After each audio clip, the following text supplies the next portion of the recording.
The moment the father broke his daughter's prosthetic leg with a stick was the first time the whole family finally realized the daughter they had personally sent to the correctional facility had not only been bullied, but had her arm broken in cold blood. Only then did the guilt begin to sink in. The mother cried and asked why she hadn't spoken up sooner. The father was full of regret, but they completely forgot that it was their own hands that had pushed her into the abyss. The girl was once a pampered heiress, cherished by her brother, loved by her parents, engaged to her childhood sweetheart, until one day, she was suddenly told that she was never the real heiress at all. The scheming girl behind it all had pushed the elderly grandmother down the stairs just to keep her secret from being exposed, and then framed the unsuspecting girl for the crime. With a few well-placed lies and manipulation, she easily turned the whole family against her. Her own mother personally sent her to the correctional facility, where the schemer had already bribed the staff. They made her life a living hell. Rotten food was her only meal. She tried to resist, but only suffered more brutal beatings. Her arm was broken piece by piece through countless dark nights. The searing pain haunted her like a nightmare every single evening. Through many hopeless days and nights, she cried out for help to her mother, begging to be rescued from that hell. But her mother only had eyes for the fake daughter, ignoring every single plea. Even her fiancé and her beloved brother chose to stand with the imposter. She finally understood. She had always been a substitute, used then discarded. 2 years passed. Grandfather's birthday banquet was approaching. Fearing he'd notice her absence, her parents reluctantly sent her brother to bring her back.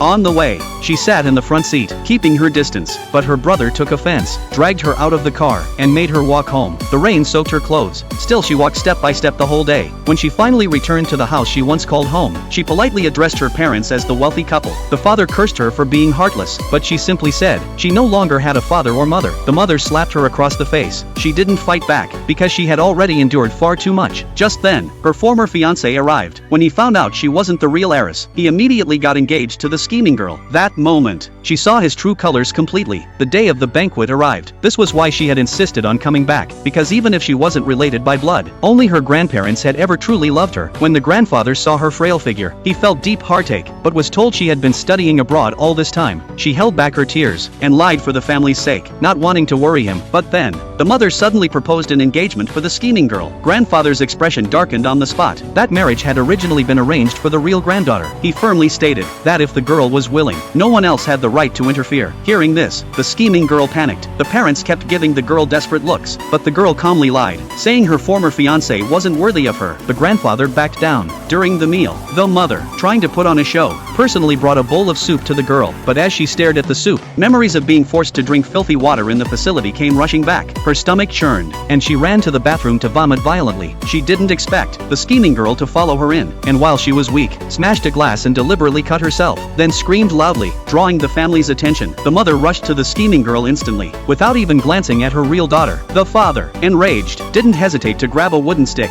and in front of everyone, demanded she confess her guilt.